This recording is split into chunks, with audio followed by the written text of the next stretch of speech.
The world has been profoundly influenced by the remarkable talents of legendary gay stars, whose impact on global culture remains powerful today. But did you know that Pedro Zamora, Freddie Mercury, and Brad Davis share a heartbreaking link? These unforgettable figures, along with many others, were taken too soon by AIDS, a devastating disease that claimed countless lives. In this journey, we'll uncover the stories of 25 extraordinary stars whose legacies were shaped by AIDS. Their resilience, artistry, and love, often in the face of overwhelming hardship, continue to inspire and remind us of their lasting imprint on the world. From trailblazing activists to visionary artists, these individuals changed history, leaving behind legacies that extend far beyond their tragic passings. Let's honor their memories by exploring their lives and the powerful cultural influence they still hold today.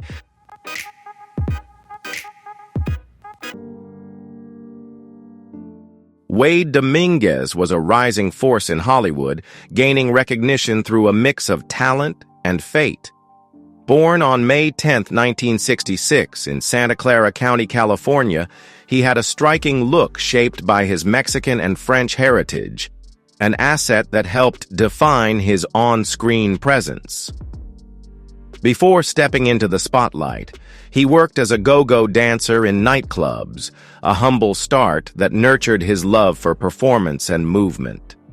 His breakthrough came in 1995 with Dangerous Minds, where he played Emilio Ramirez, a tough yet vulnerable student who undergoes a profound transformation under Michelle Pfeiffer's guidance. His raw, compelling performance resonated deeply with audiences and critics alike. Following this success, he expanded his acting career with roles in City of Industry, The Taxman, and Shadow of Doubt, showcasing his versatility and hinting at a promising future in Hollywood.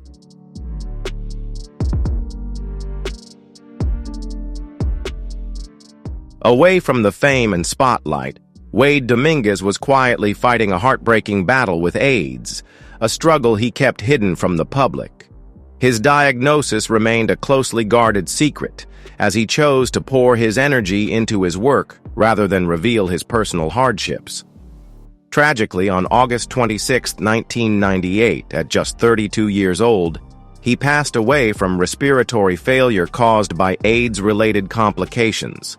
His death stunned the industry, as few were aware of his declining health. One of the most emotional moments of his final days came when his close friend and Dangerous Minds co-star, Elizabeth Berkley, visited him in the hospital. She brought a cut of his last film, The Taxman. As he watched himself on screen, overwhelmed with emotion, Dominguez was brought to tears, softly saying, "I'm so good, I'm so good." It was a deeply bittersweet moment, an acknowledgement of his immense talent and a heartbreaking farewell to a life and career cut tragically short.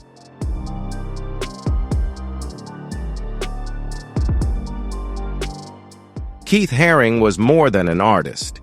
He was a cultural force whose impact still echoes today.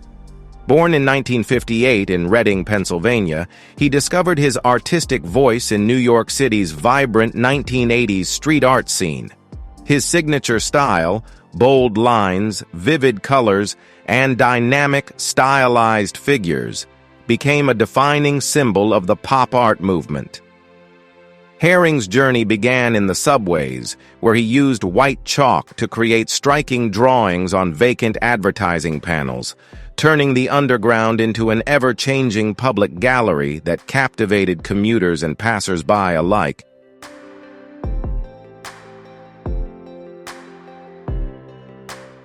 As Haring's fame soared, he used his platform to champion social causes, especially gay rights, and to confront the AIDS crisis through his art. His work often depicted same-sex couples and delivered powerful messages against stigma and discrimination.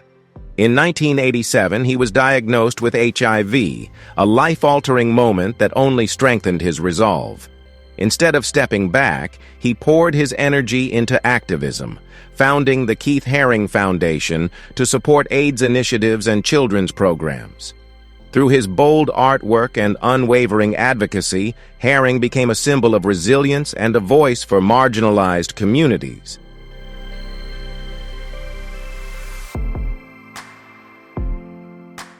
Haring's battle with AIDS was tragically brief, and he passed away in 1990 at just 31 years old.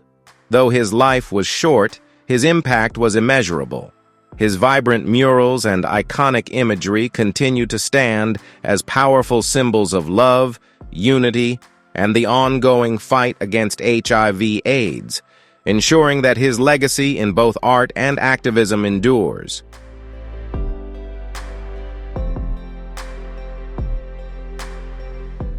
Willi Smith was a trailblazing designer who reshaped fashion with his bold, inclusive vision. Born in Philadelphia in 1948, he brought a fresh, urban sensibility to the industry, earning recognition as the father of streetwear.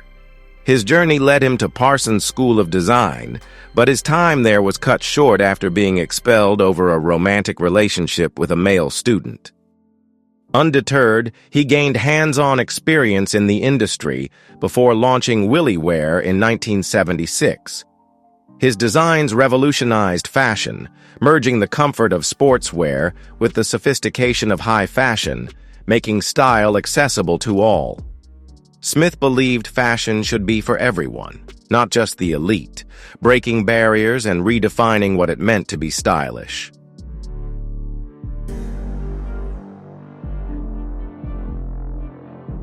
Willi Smith's design philosophy was both bold and revolutionary. "I don't design clothes for the queen, but for the people who wave at her as she passes by." This mantra reflected his deep commitment to making fashion accessible to everyone. In 1981, he met Lon Barker, who became both his life and business partner. Together, they propelled Willi Wear to incredible success, and by the mid-1980s, the brand was generating over $25 million annually. Smith's influence extended far beyond clothing. He collaborated with artists, dancers, and filmmakers, seamlessly blending fashion with other creative disciplines. His cultural imprint even reached the world of comics when he designed Mary Jane Watson's wedding dress in Spider-Man. Tragically, Smith's rise was cut short when Barker passed away in 1986 from AIDS-related cancer. Just months later, Smith's own health declined rapidly. Hospitalized for shingles and other AIDS-related complications, he passed away soon after, though his life was brief. His legacy as a streetwear pioneer and cultural trailblazer remains as influential as ever.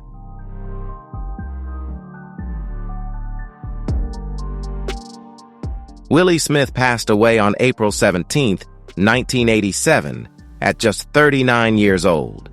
While many believed AIDS was the cause, his company respected his wishes by keeping the details of his illness private. His legacy lives on in the foundation of modern streetwear and in the hearts of those who knew him. Reflecting on his identity and creative vision, Smith once said, "Being black has had a huge influence on me becoming a good designer. My eye will quickly notice what a well-dressed person is wearing over noticing someone in a gray suit and tie."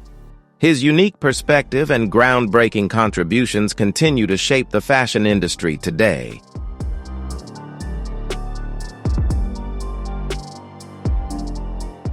Denholm Elliott may not be a household name, but his face is instantly recognizable.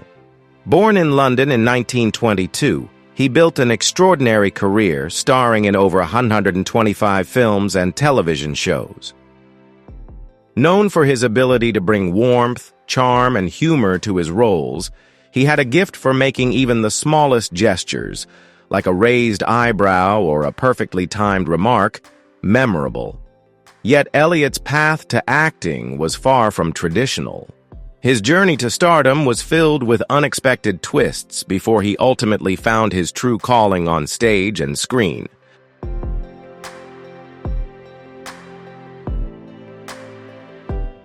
Denholm Elliott's life took a dramatic turn when he served in the Royal Air Force during World War II, only to be captured and spend 3 years as a prisoner of war. After the war, he discovered his passion for acting and quickly became one of Britain's most versatile and reliable performers. He is best remembered for his beloved roles as Marcus Brody in the Indiana Jones films, Coleman in Trading Places, and Mr. Emerson in A Room with a View. Off-screen, Elliott was married twice and had 2 children, though he privately identified as bisexual for much of his life. In 1987, at 65, he was diagnosed with HIV. Despite his illness, he remained dedicated to his craft, delivering standout performances in films and TV shows throughout the late 1980s and early 1990s, including Noble House and Toy Soldiers. His final on-screen role came in 1992 with Noises Off, marking the end of an illustrious career that spanned decades.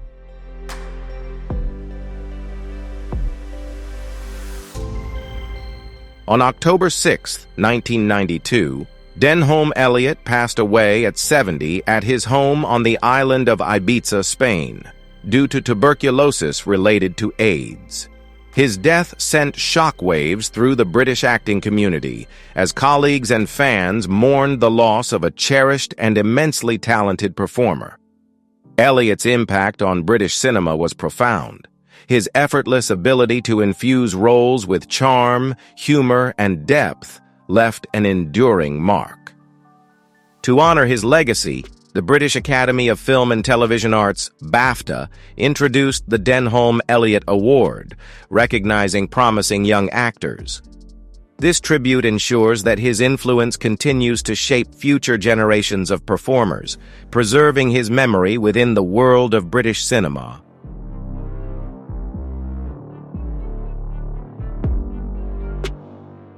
Liberace, born Wagyu Valentino. Liberace in 1919 in West Allis, Wisconsin, earned the title Mr. Showmanship for his dazzling performances, becoming one of the most adored entertainers of his era. Raised in a family of Italian and Polish immigrants, he displayed extraordinary musical talent from an early age, playing classical pieces by the time he was just 4. However, it was his flair for spectacle, extravagant costumes, a magnetic stage presence, and his signature candelabra atop the piano that transformed him into a true showbiz icon.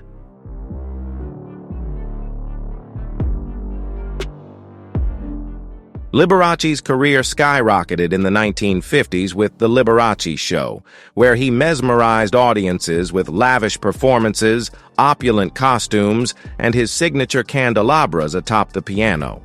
His magnetic stage presence and the slogan, "I don't play the piano, I play the show," perfectly embodied his larger-than-life style. Despite his flamboyant public persona, he adamantly denied being gay throughout his life. As rumors about his sexuality spread in gossip magazines, he took legal action to defend his image. In 1956, he successfully sued the Daily Mirror for publishing claims about his sexual orientation, firmly insisting that he was not gay and had never engaged in homosexual acts.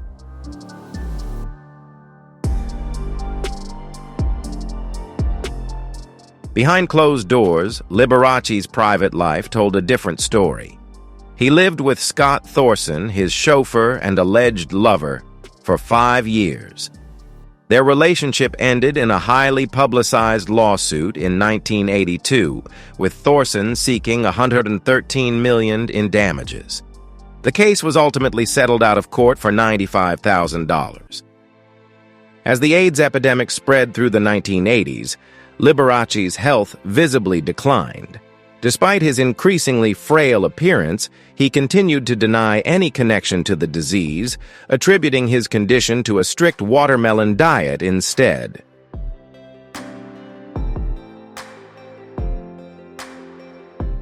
Liberace took the stage for the last time on November 2, 1986, at Radio City Music Hall in New York. Just months later, on February 4, 1987, he passed away at his home in Palm Springs, California. Initially, his personal doctor cited heart failure as the cause of death. But the truth soon emerged. An autopsy conducted by Riverside County Coroner Dr. Raymond Sillo confirmed that Liberace had succumbed to pneumonia, a complication of AIDS.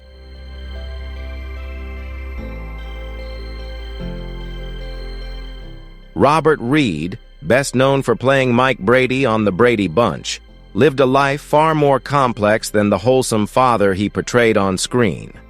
Born John Robert Wrights Jr. in 1932, his journey to stardom was filled with unexpected turns, much like the adventures of the Brady family. Reed began his career on the stage, refining his craft in theater before making his way to Hollywood in the early 1960s. After appearing in several television shows, he secured the iconic role of Mike Brady. As the wise and caring patriarch, he became a beloved figure across America, offering heartfelt advice and solving family dilemmas with warmth and charm.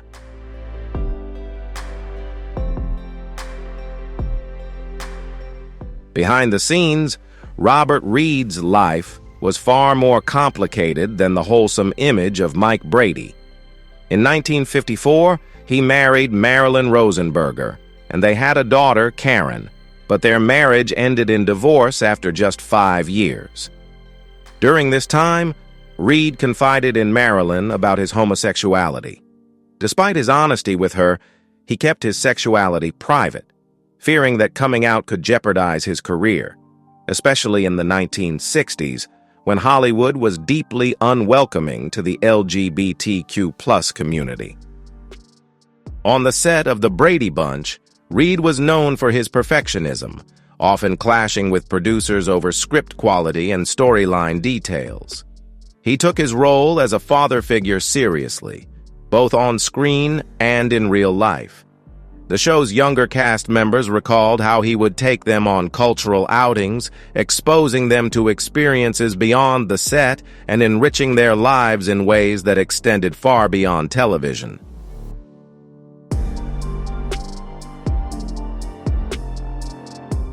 In 1991, Robert Reed faced a devastating diagnosis: colon cancer.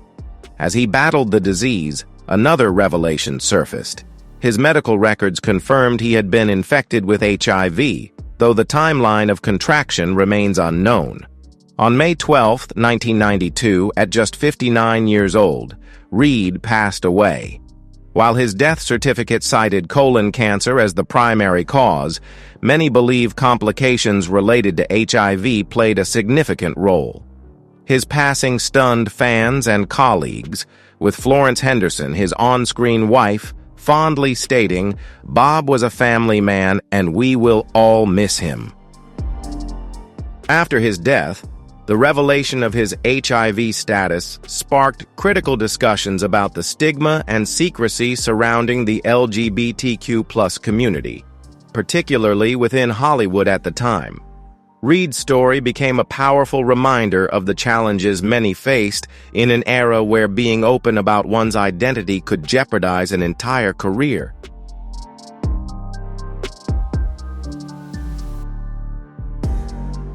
Roy Cohn, a figure as infamous as he was influential, left a lasting mark on mid-20th century American politics. Born in 1927 in New York to a wealthy Jewish family with deep political ties, he rose to national prominence as chief counsel during the McCarthy hearings of the 1950s.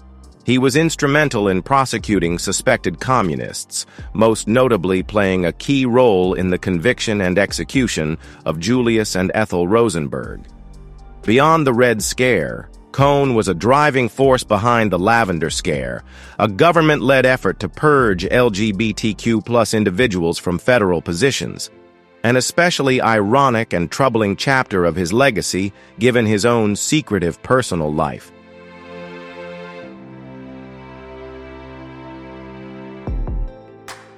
Roy Cohn persuaded President Eisenhower to enforce a ban on gay individuals in federal government positions, claiming they were security risks vulnerable to blackmail. The irony was undeniable. Persistent rumors swirled about Cohn's own sexuality, including speculation about a relationship with David Schine, his close associate during the McCarthy era. Yet Cohn adamantly denied being gay throughout his life. Transitioning into private practice, he became a high-powered attorney, representing figures like Donald Trump, Rupert Murdoch, and several mafia bosses.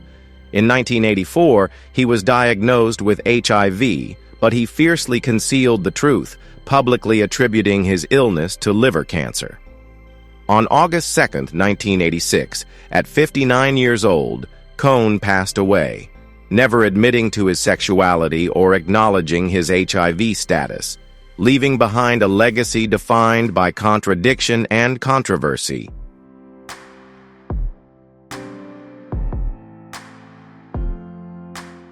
Brad Davis, a rising Hollywood star of the 1970s, lived a life as intense and tragic as the roles he portrayed on screen.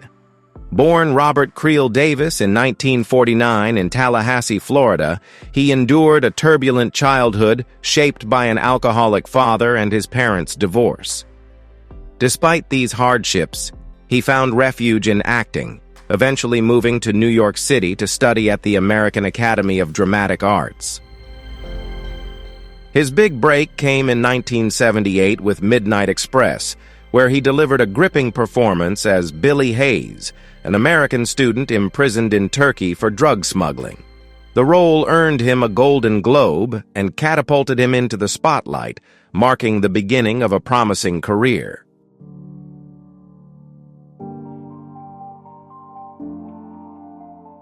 Brad Davis continued to embrace complex, challenging roles, often portraying characters entangled in controversial themes. In The Boys in the Band, he played a sailor confronting his sexual identity, a performance that cemented his status as a gay icon. Yet, his personal life remained enigmatic. He was married to Susan Blakely for 15 years, and they had a daughter together. Despite ongoing speculation about his sexuality, friends and family maintained that his portrayals were purely professional.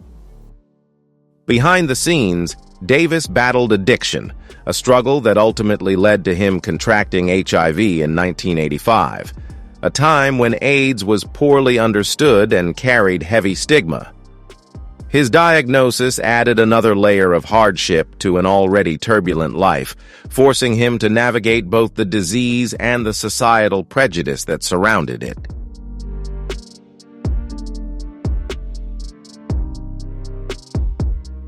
Brad Davis kept his HIV diagnosis a closely guarded secret for 6 years, confiding only in his closest friends. During this time, he continued acting, taking roles in television and film while undergoing experimental treatments in hopes of prolonging his life. However, as his health declined rapidly, he made a controversial decision, choosing assisted suicide to spare his family the pain of witnessing his deterioration and to avoid the intense stigma surrounding AIDS at the time. On September 8, 1991, at just 41 years old, Davis passed away. After his death, his wife, Susan Blakely Davis, published a book detailing his life and struggles, offering a rare glimpse into the private battles he fought in his final years.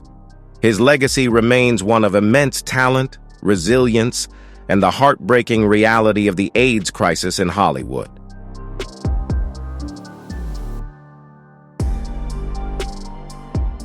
Ed Koch, the larger-than-life mayor of New York City from 1978 to 1989, was a leader who inspired both fierce loyalty and sharp criticism.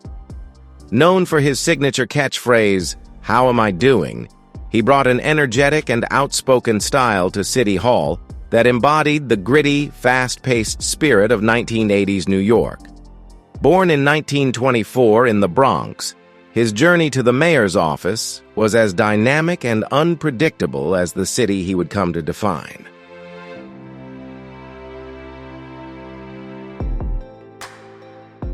Koch served in World War II, pursued a career in law, and later entered politics. first as a congressman before securing the mayor's office in 1977. He took the helm during one of New York City's darkest periods, facing a crippling financial crisis, soaring crime rates, and widespread urban decay. Despite the challenges, Koch is widely credited with stabilizing the city's finances and spearheading its economic recovery, making significant strides in revitalizing infrastructure and improving public services.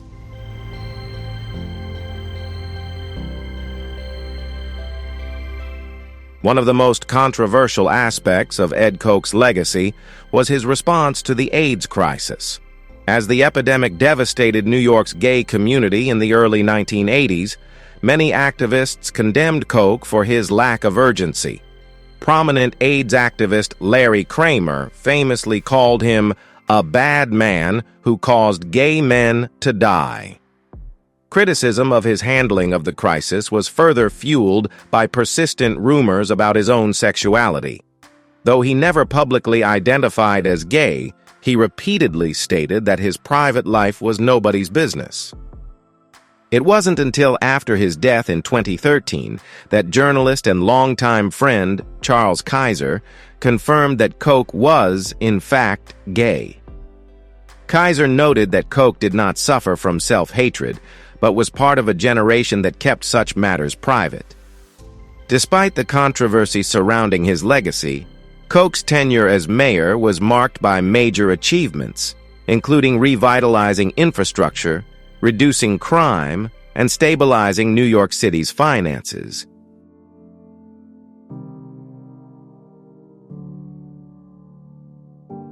As a congressman, Ed Koch introduced an early version of an anti-discrimination law in employment, which later evolved into the Labor Discrimination Act. As mayor, he also enacted policies prohibiting discrimination against gay individuals in both employment and housing within New York City. His relationship with the gay community remained complicated. While he expressed regret for not doing more during the AIDS crisis, he defended his record by highlighting the increased funding for AIDS research and care under his administration. After leaving office, Koch remained a public figure, writing books, hosting a radio show, and even serving as a judge on the People's Court. He passed away on February 1, 2013, at 88, leaving behind a legacy that continues to spark debate over his role in shaping New York's history.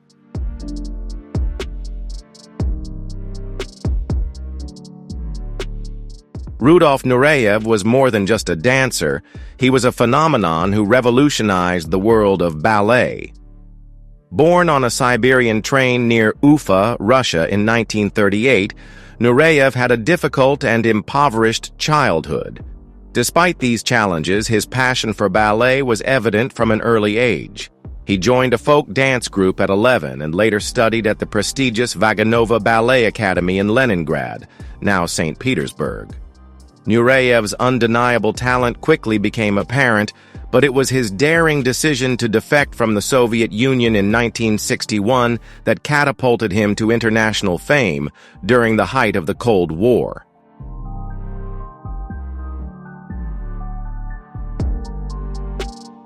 While touring with the Kirov Ballet in Paris, Nureyev made the daring choice to seek asylum, a decision that reshaped his life and sent shockwaves through the political world. His career soared as he formed an electrifying partnership with prima ballerina Dame Margot Fonteyn, creating some of the most iconic performances in ballet history. Their portrayals in Romeo and Juliet and Swan Lake became legendary, cementing their status as an unforgettable duo. But Nureyev was not just a performer. He was a visionary. He pushed ballet beyond its traditional boundaries, challenging gender roles and advocating for greater recognition of male dancers. His athleticism, charisma, and dynamic style injected new life into classical ballet, drawing younger audiences and inspiring future generations. Offstage, he lived as boldly as he danced, embracing a lavish, globe-trotting lifestyle filled with art, antiques, and homes scattered across multiple countries.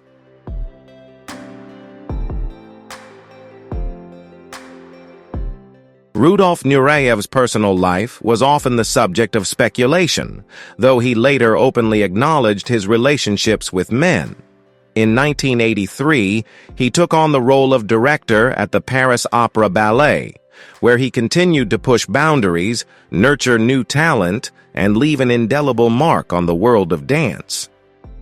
By the late 1980s, his health began to deteriorate, but he refused to slow down, choreographing, directing, and even performing whenever possible. On January 6, 1993, at just 54 years old, Nureyev passed away due to complications from AIDS.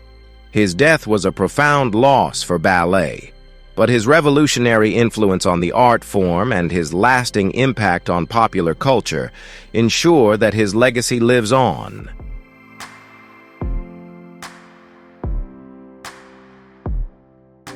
Rock Hudson, born Roy Harold Scherer Jr. in 1925, embodied the ideal Hollywood leading man. Towering at 6'5", with striking good looks and an undeniable screen presence, he seemed destined for stardom.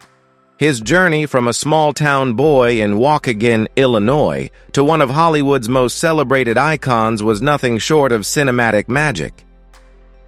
Hudson's career soared in the 1950s with films like Magnificent Obsession and All That Heaven Allows, where he showcased his versatility, effortlessly shifting between romantic comedies and intense dramas.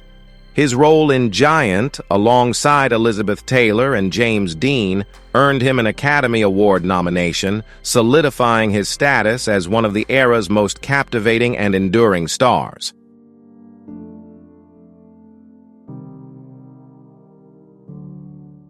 With fame came the relentless pressure to maintain a carefully crafted public image, especially in an era when being openly gay could end a career. To protect his status as Hollywood's leading man, Hudson went to great lengths to conceal his sexuality. In 1955, he married Phyllis Gates, the secretary of his agent Henry Wilson, a marriage that lasted only 3 years and was later exposed as a publicity stunt orchestrated by Wilson to silence rumors about Hudson's sexual orientation. While he upheld the facade of a heterosexual man in public, Hudson's private life was an open secret in Hollywood. He was known for hosting lavish poolside gatherings at his Beverly Hills mansion, exclusive events that became legendary within the gay community, offering a rare space where he could live more freely away from the prying eyes of the industry.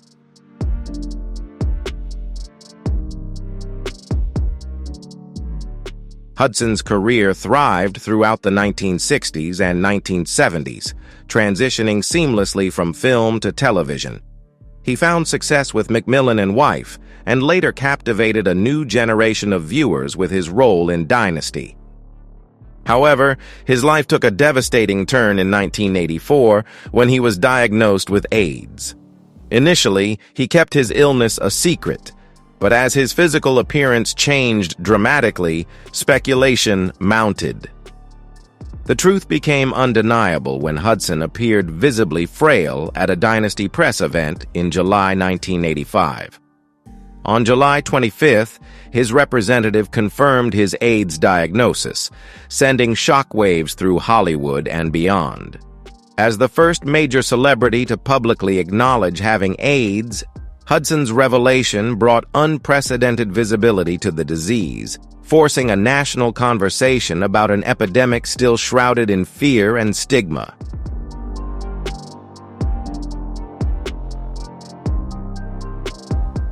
In his final months, Hudson was surrounded by close friends who stood by him.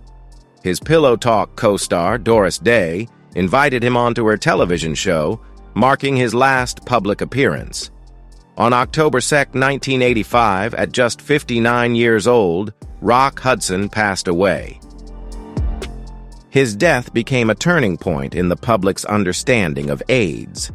As actress Morgan Fairchild noted, Rock Hudson put a face to AIDS, making the epidemic impossible to ignore.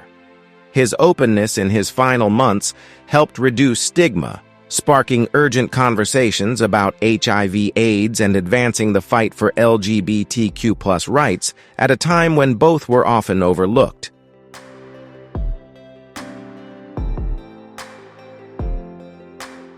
Freddie Mercury, the electrifying frontman of Queen, was more than a rock legend. He was a force of nature who redefined the music industry. Born in Zanzibar, his journey to global stardom was as bold and dynamic as his on-stage persona. With a 4-octave vocal range and an unmatched theatrical presence, he captivated audiences worldwide. Mercury's personal life was often the subject of intrigue and speculation. While he never publicly labeled his sexuality, those closest to him knew he was gay. Among his most significant relationships was Mary Austin, whom he considered his soulmate, even after their romantic connection ended in 1987.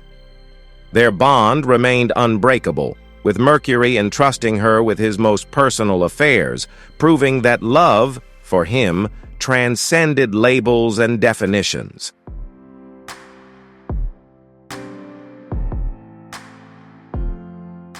In 1991, Freddie Mercury was diagnosed with HIV, a battle he chose to keep private while continuing to create music and live life on his own terms. His final love was Jim Hutton, a devoted partner who remained by his side until the end. Even as his health declined, Mercury stayed intensely focused on his art, contributing to Queen's Innuendo album, released that same year. His last on-camera appearance was in the "These Are the Days of Our Lives" music video, where he appeared frail, yet still exuded his signature charisma. On November 23, 1991, Mercury publicly confirmed his AIDS diagnosis. Just a day later, on November 24th, he passed away due to complications from the disease. His loss was deeply felt across the music world, but his legacy endures.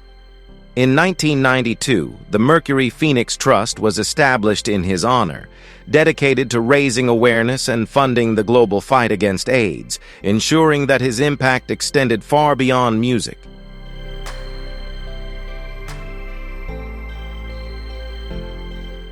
Thank you for watching. If you are facing HIV or AIDS, know that you are not alone.